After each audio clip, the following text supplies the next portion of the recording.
David from Southwood Designs. Welcome to the channel. Today we're going to build a little bookcase that's going to sit in the kitchen and hold the kitchen cookbooks. Let's try something different. Buongiorno, sono Davide di Southwood Designs. Mi chiamo Davide.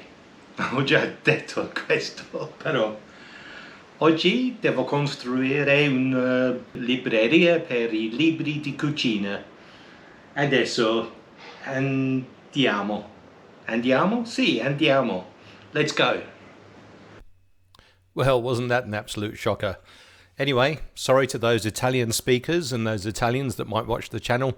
Here's the gap where the little bookshelf is going to go. Built the bookcase previously. You've possibly seen the video. If not, check it out. But you can see that there's a few books there, and I've got a few more that I want to put up on a shelf to keep them out the way. So I've got a couple of scrap pieces of timber that I think I had left over from making a cat tree or something like that. They're pretty rough, although it's just a fairly basic pine, just been sitting in a corner. So got a couple of cobwebs, but it's what I decided to use for making these this little bookshelf. I'm running on the fly. I've kind of drawn up the measurements, but I'm just running on the fly and working it out as I go along in terms of the size. So I'm just trimming up the edges here. Little tip there, just make sure that the timber stays flat on the saw. Cut one edge, and I've just narrowed the gap slightly with the saw and the fence, just so I can then trim up the other side. And I've got myself two fairly equally spaced pieces, and that's what I'm going to use to work with. So that's the plan with this little bookshelf. It's pretty straightforward, and it's a pretty simple build. But I figured that if I do a video, there are some people that might want to look at something that's pretty simple and straightforward like this and wonder, how do I do it, and can I do it on the fly? And your answer is yes, you can. So I've just checked the height to make sure that I've got the blade at the right height, and now I'm just trimming out the sizes that I need. This is the top piece that I'm trimming out here. That sled, I've thought about building a new one. I'll give that some more thought, but I built this a while ago, and I've thought about building another one, and maybe having 2 or 3 different types of sleds. So I've just cut the legs there, legs have been cut, and the top piece for the shelf, the bookshelf, just trimming the edge of this other second piece that I've got. There goes the other leg for the other side. So just used one as a template for the other to make sure I've got the right size. And so 2 legs there, those are the side pieces for the bookshelf. And then what am I doing here? I'm just trimming that. Oh, that's the length. Okay, got it. That's right. So that's to get a nice straight edge, and this is for the support piece that's going to go underneath the bookshelf at the back and support the 2 legs. You can't just have the legs and the top sitting on their own. You need a support piece as well. So I cut that. You'll see that I didn't quite cut up to the line, so I just recut that to sneak up onto the line. And here, probably got the blade a little high there, but anyway, that's all right. Here I'm just cutting for the for this piece that's going to sit just at the back of the shelf underneath, that's going to give it the support. I just figured out too that because I'm going to have the legs sitting underneath the shelf and not beside the shelf, i.e. the shelf is going to sit on top of the legs, I'd cut this back piece a little too long.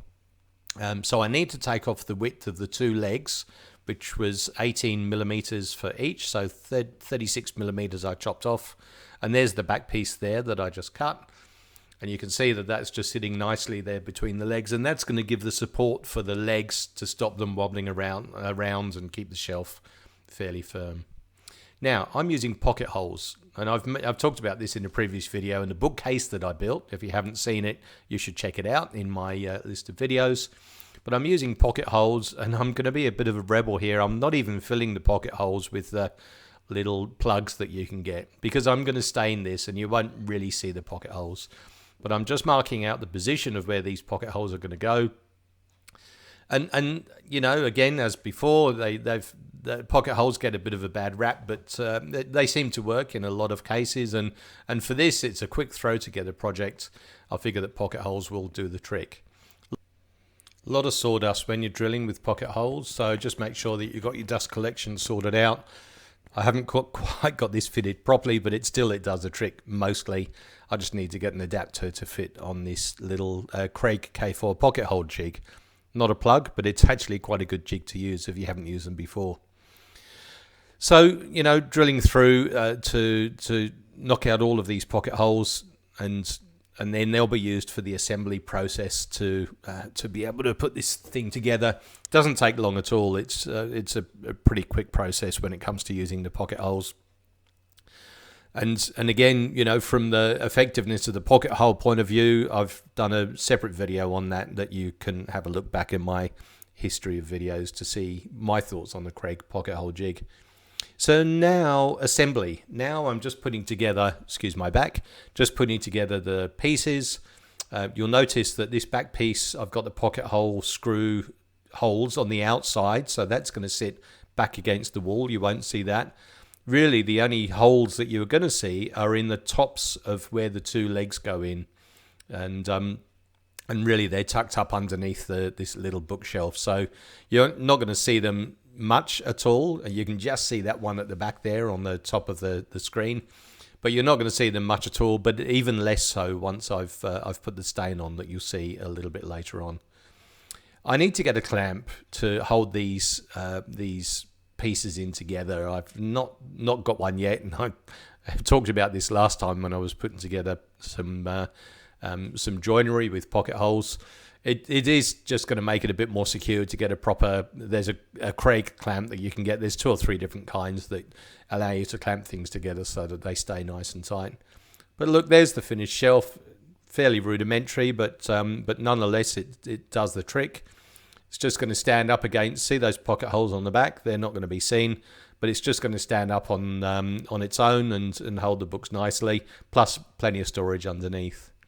So I'm just finishing this now, just a 45-degree chamfer, and again, a whole lot of dust when it comes to using the router, but just make sure that you've got that dust collection sorted out. That is pretty important.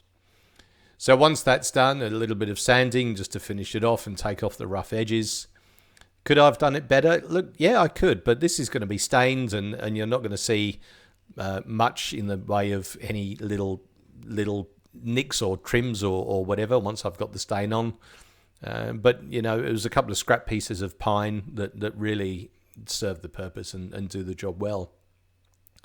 So there you go, that's it finished with your chamfer. You can just see the chamfered edge, and then here I've already started the staining, filling in those pocket holes at the back, but that's the effect that you'll see with the legs. It really does cover up the site of the pocket hole itself. So while you can get plugs for it, I didn't bother using them because I thought that would be enough. So there we go, finished product. A few of the books underneath it are going to sit on top, including some old Elizabeth David cookbooks, which are great. So look, thanks for watching. If you like this, give it a thumbs up and like the video. Don't forget to subscribe to the channel. That'll be a great help. And have a look at some of the other videos that I've put together too. Thanks for watching, and look forward to seeing you at the next time. Cheers.